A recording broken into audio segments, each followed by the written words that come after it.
How dare you, Nobel Committee? The man is a paragon of peace. He walks in the footsteps of Mahatma Gandhi and Martin Luther King. After all, who can forget what Nelson Mandela famously declared upon leaving prison? Fat, talentless Rosie O'Donnell should go back to Ireland. Humanity, people, he has no empathy. I don't know what he is, but he's an alien. And he wants to hurt this country. It's something deeply psychological in him. He wants to hurt people. He wants to hurt this country. He doesn't care. And what saddens me the most, upsets me the most, is that people follow him and they think and they kiss his ass and they look up to him. And I don't understand it. I don't understand the people in his cabinet, some of them, Rubio, how they can live with themselves after what they've allowed him to do and not stood up. Even walk out of the room when what they did with Zelensky the first time. Two New Yorkers who speak fluent television. Stephen Colbert lines up the receipts with that patient smile that says, "Please keep denying it, I brought tape." Robert De Niro shows up in daylight, no cue cards, calling the 47th president a clown like he is telling a cab driver which way to turn. Different stages, same result. The lie shrinks, the room gets louder, and a very online commander-in-chief reaches for his phone like the punchline owes him rent. It's important. Credit where credit is due. Donald Trump did something good. Are we still canceled?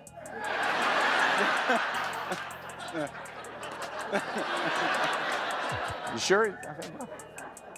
I tried.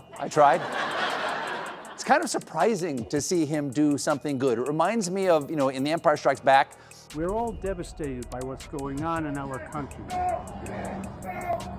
I can't tell you how inspiring it was to see millions of people take to the streets. But we have to do much more. Non-violent soldier of freedom.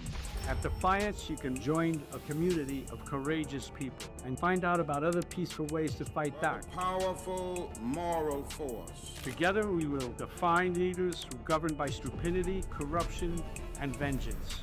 Defy attacks on our fellow Americans because of what they believe or where they came from. Take the next step by going to defiance.org to rescue our country and defy being ruled by a mad king. If you live for those nights when a joke becomes civic duty, hit like so this one finds the people who still think live TV is just bedtime noise. Start with the desk, because Colbert's desk is a lab table. He does not riff so much as he dissects. He begins with a clean clip of Trump saying the opposite of whatever he swore he believed at breakfast. No editorial, just the face and the claim. He lets you absorb it. Then he rolls the contradiction with a little drum rim shot from the band, and that look he gives the audience when the truth is about to do his work for him. After losing his campaign for the thing you don't campaign for, Trump said he didn't do the peace deal for the Nobel. And the White House Communications Director Stephen Chung agreed, saying, President Trump will continue making peace deals, ending wars and saving lives. He has the heart of a humanitarian. No, he has the heart of a humanitarian. We removed that heart from one of the detainees in our ICE facilities. He keeps it in the Oval Office next to the Diet Coke button. In my country, we're fighting like hell for the democracy we once took for granted. And that affects all of us. That affects all of us here because the arts are democratic. Art is inclusive. It brings people together. Like tonight, art looks for truth. Art embraces diversity. And that's why art is a threat. That's why we are a threat to autocrats and fascists. The laugh is not mean, it is relief. It is a crowd realizing they were not crazy for remembering what they heard last month. Colbert's secret is structure. He names chapters so you can follow the plot. The dictator praise that was never praise. The disinfectant thing that was just a sarcastic question. The biggest crowd that became medium once an aerial photo volunteered to be honest. On his flight over to Israel, Trump was asked by Fox News whether the ceasefire he brokered might help him in the afterlife. I don't think there's anything going to get me in heaven, okay?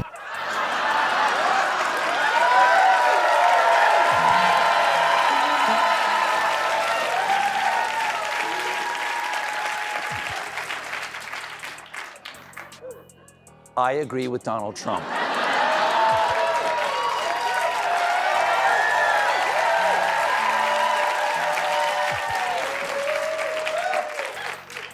Still canceled? Yes.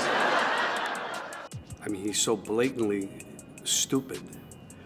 He's a punk, he's a dog, he's a pig, he's a con, a artist, a mutt who doesn't know what he's talking about, doesn't do his homework, doesn't care, thinks he's gaming society, doesn't pay his taxes. He's an idiot. Colin Powell said it best. He's a national disaster. He's an embarrassment to this country. It makes me so angry that this country has gotten to this point, that this fool, this bozo, has wound up where he has. He does not yell. He case builds. That is why the White House hates him more on the quiet nights. A screaming comic is easy to dismiss. A calm one who files exhibits is a problem. When Colbert says play it back, there is not a press secretary alive who can outtalk a replay. Now cut to daylight. No band, no graphics package. De Niro walks into a scrum of cameras in front of the courthouse where the legal saga has swallowed whole calendar months. ICE has been terrorizing communities in the Windy City, going door to door, in front of elementary schools, arresting immigrants, legal or otherwise, arresting U.S. citizens without any due process, tear-gassing journalists who are merely reporting on what they're doing, all of which I know sounds bad. But before you judge them, keep in mind, they also shot a pastor in the head with pepper balls, which kind of makes you nostalgic for the earlier part of that list, doesn't it? It's about right and wrong, period. The guy's a monster. It's beyond wrong. It's almost like he wants to do the most horrible things that he can think of in order to get a rise out of us. I don't know what it is, but he's been doing it, and it's scary. And he uses 5-cent words to slice a $10 ego. Clown, danger, never leave. He is not auditioning for punditry. He is telling the room what he would tell a neighbor on the stoop. He says it as if he is tired of pretending this is complicated. Sirens cough in the background. Boom mics drift like lazy sharks. It plays raw because it is raw. That is why it scorches the feed. You do not have to agree with everything he says to feel the city nod along. Getting back to the shutdown. Normally, during a shutdown, they furlough the federal employees and they give back pay when the shutdown ends. That's how it's always gone. But things aren't normal anymore. This time, Trump's threatening to withhold back pay and do mass firings. And on Friday, the White House announced layoffs of 4,100 federal employees from all over the government, including 466 in the Department of Education. Look. Actually, this one's fine. Kids don't need education. They can learn lessons the way God intended from older cousins with fireworks. The original No Kings protest was 250 years ago. Americans decided they didn't want to live under the rule of King George III. They declared their independence and fought a bloody war for democracy. We've had 2.5 centuries of democracy since then, often challenging, sometimes messy, always essential. And we fought in 2 world wars to preserve it. Now we have a would-be king who wants to take it away, King Donald I. Fuck that. We're rising up again this time, non-violently, raising our voices to declare no kings. I'm Robert De Niro, asking you to stand up and be counted in the nationwide No Kings protest on October 18th. Visit nokings.org to find, volunteer, or host a protest near you. I love how their rhythms interlock. Colbert runs a tight ship at 11:35. He is the meticulous prosecutor who insists on timestamps. De Niro is the blunt instrument who prefers sunlight to stage light. Put them in the same week, and you get a 1-2 punch that makes spin look like what it is, noise. Colbert shows the pattern. De Niro names the feeling. Colbert tells you how we got here. De Niro tells you why you should care. The audience laughs for one and cheers for the other, and that is how a narrative breaks open. We have, I think this might have been the first time he wrote about you. Robert De Niro, a very low IQ individual, has received he spelled 2 wrong, many shots to the head by real boxers in movies. I watched him last night, truly believe he may be punch drunk, and then he says, at the end, he says, "Wake up, punchy," he says to you. And that's not the only time, and he moved over to Truth Social. Robert De Niro, whose acting talents have greatly diminished with his reputation now shot, must even use a teleprompter for his foul and disgusting language. So disrespectful to our country. Now, in all fairness to the former president, is that true? Do you have to use a teleprompter when speaking about President Trump? Or are you able to just kind of riff on your thoughts on him?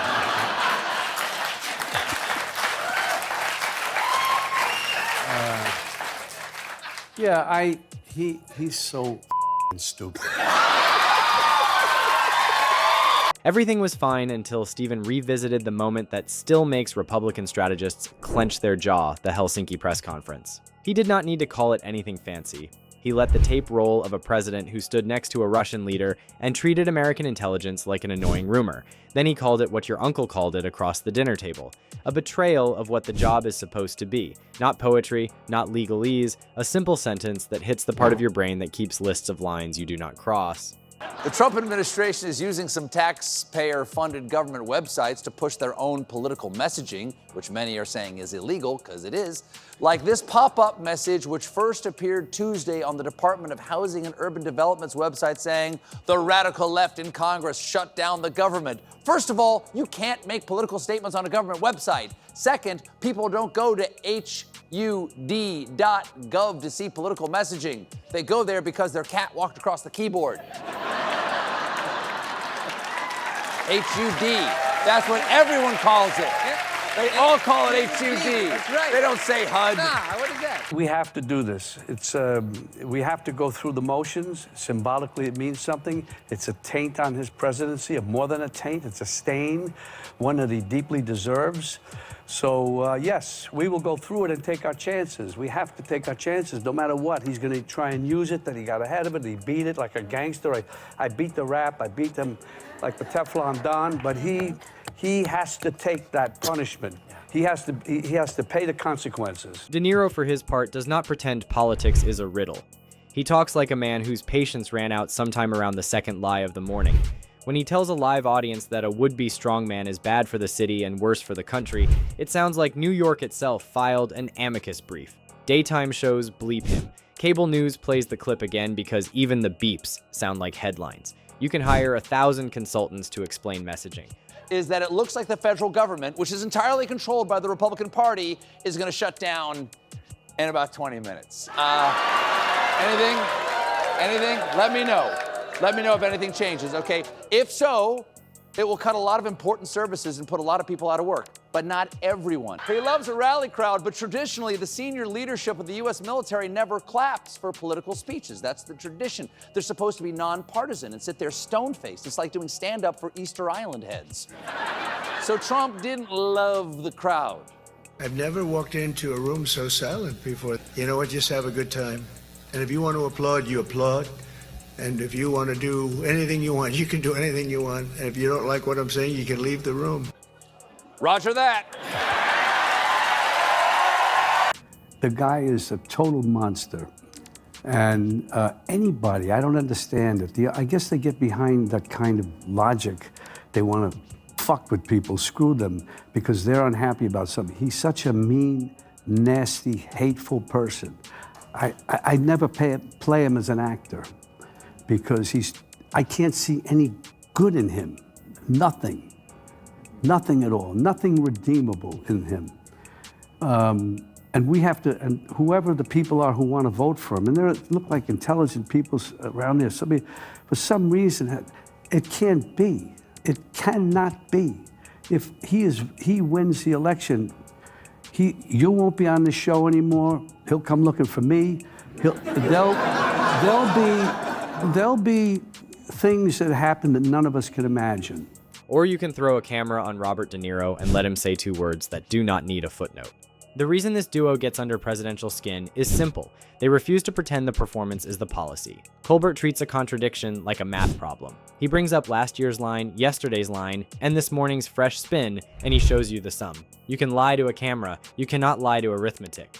De Niro treats euphemism like an insult. He refuses to act impressed when a bad idea arrives in a good suit. If we're to make a bet, do we as a country, you and I are sitting here 5 years down the road, is this country more together or further apart?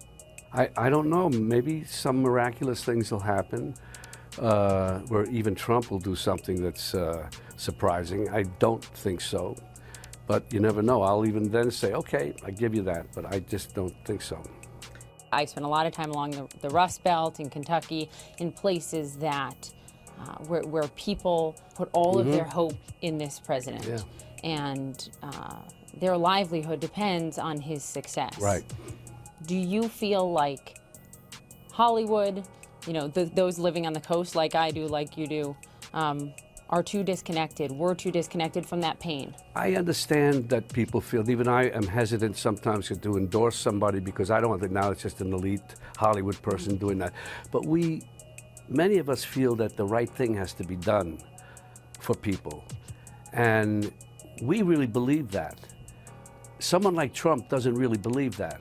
So how did we get to the shutdown? Well, the main sticking point is healthcare. Democrats want people to have it, and they say they'll never back down. The Democrats say they'll never back down, as Senator Bernie Sanders explained. Are you telling me you're willing to vote no every time Leader Thinner Damn brings right. this I am up? not going to allow. Let me be clear. All right? You can quote me on this. You can quote me on this. We say in Vermont, till the cows come home. Yes. Yes, as we say in Vermont, I will vote no till the cows come home, until the moose hits the fan, until Ben eats Jerry. Now, He names the thing plainly and trusts you to know what it means when a man begs for applause more often than he asks for accountability. There is a sequence I keep replaying in my head because it captures the entire dynamic in 3 shots. Shot 1, Colbert at the desk playing a montage of denials that argue with themselves. The crowd laughs the way a crowd laughs when a magician gets caught palming the card on the wide shot. Shot 2, De Niro outside the courthouse telling people to pay attention, speaking slowly enough that the words feel like they weigh something. Shot 3, the phone posts that follow from the only account that never met a caps lock it did not love. It is like weather: lightning, thunder, rain.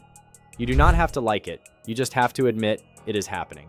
Colbert is also deadly with the small stuff. He notices when a phrase repeats because repetition is how propaganda learns to walk. He notices when the story changes by a millimeter a day because drift is how reality gets repossessed. He notices when a legal loss becomes a spiritual win because that is how defeat gets marketed as destiny. He turns all of that into punchlines you can remember. The next time the claim shows up, your brain supplies the joke before the campaign can supply the excuse.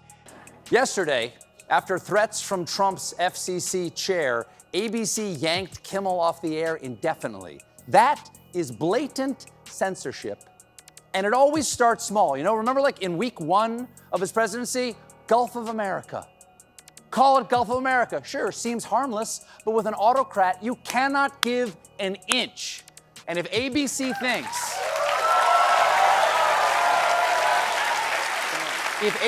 thinks that this is going to satisfy the regime, they are woefully naive. We're to make a bet. Do we as a country, you and I are sitting here 5 years down the road, is this country more together or further apart? I don't know. Maybe some miraculous things will happen, where even Trump will do something that's surprising. I don't think so, but you never know. I'll even then say, okay, I give you that, but I just don't think so. I spent a lot of time along the Rust Belt in Kentucky, in places that where people put all of their hope in this president. Yeah. And their livelihood depends on his success. Right. Do you feel like Hollywood, those living on the coast like I do, like you do, are too disconnected? We're too disconnected from that pain. I understand that people feel, even I am hesitant sometimes to endorse somebody because I don't think now it's just an elite Hollywood person doing that. But many of us feel that the right thing has to be done for people. And we really believe that. Someone like Trump doesn't really believe that. He can give lip service to it, but he doesn't really believe it. But they disagree with you. They tell me, because I've sat with them, Yeah. I've had dinner with them, and they say, he gets me, and he is standing up for me, and he is putting America first. You know what the best con artists in the world say, I'm putting you first, and what happens? So he is the President of the United States of America. Do you want him to succeed? Of course, I want him to succeed. I don't believe that he will. The number one piece of legislation you would like to see him support? The DACA is one. Okay. So if he works with Congress, signs DACA legislation to get dreamers to stay here, you will be hopeful? Yeah, because his action will have spoken louder than his big mouth and words, because all he does is open his mouth and yell, talk, and insult people, and put them down. You can't do anything. That's inexcusable. De Niro is deadly with the big stuff. He does not litigate footnotes. He reminds you what kind of nation you thought you were living in. He is not subtle. He does not need to be. When he says the 47th president wants power more than he wants the work, you do not ask for a hyperlink. You look at the way the man acts under lights and decide whether that sounds right. Sometimes the truth is not complicated. It is just impolite. There is a civic reason to celebrate these segments that goes beyond the fun of watching a famous face roast a powerful one. Jokes make the heavy things portable. A 5-minute desk piece that pins a lie to its twin saves you an hour of doom scrolling through arguments written in bad faith. A 60-second courthouse clip where a legend says a hard thing out loud reminds you that fear only wins when everyone whispers. Late night is not Congress. It is not a court. It is a very loud public square that still follows one rule. If the line is true, the laugh will be honest. What we have here is a denial of truth all over the place. And even the speech that he made after is insane. It's just insane, and I'm very, very concerned about it. I think we all are. It's insane. So that's why I felt I had to do something, say something about it, to go on record. Yeah. They should slide in some sort of shield, like those pieces of paper they put between slices of cheese. That was just 2 days ago, right? That was 2 days ago. Nobody was hurt. They walked up the stopped escalator, sometimes known as stairs, but Trump just will not let it go. Last night, he went on social media and wrote all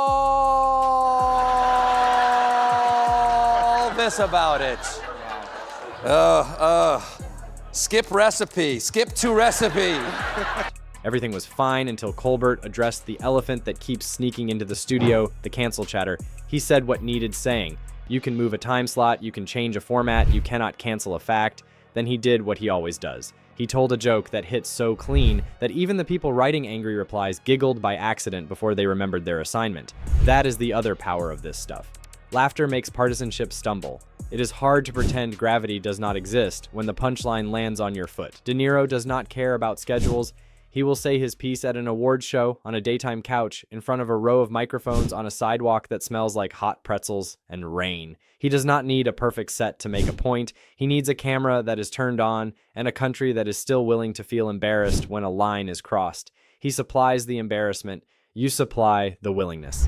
The ratings will take care of themselves. Here's how I would cut the night if you wanted the arc to sing without a single narrator explaining a thing. Open on the courthouse mic cluster and De Niro dropping one hard sentence you can read on a bumper sticker. Jump to Colbert playing a denial that melts under its own echo. Back to De Niro, one more plain phrase that tastes like coffee. Back to Colbert, one more replay that tastes like justice. Insert the smallest taste of the inevitable phone tirade, only long enough to prove the pattern, then let the studio applause drown it out. End where you started. A city noise, a desk lamp, a country that still knows the difference between a punchline and a lie. If this breakdown hit the way you wanted, hit like so it finds the people who need a laugh they can trust. Tell me in the comments which moment belongs in the next cut. The desk replay that knocked the wind out of a denial, the courthouse two-word thunderclap, or the quiet stare into camera when the audience understood without being told. And if you are watching on YouTube, please subscribe to America Facticity for more breaking news. One last thing. None of this works unless the audience keeps its end of the bargain. Colbert can bring the receipts. De Niro can bring the blunt truth. If we treat the next lie like background music, the joke gets lonely and the truth gets tired. So do the easy hard thing. Watch with your eyes open. Laugh when the line is clean. Boo when the insult is to your intelligence, not to your team. The stage is still ours. The cameras still work. And on the nights when a comic and a legend share the load, the Republic feels a little less heavy.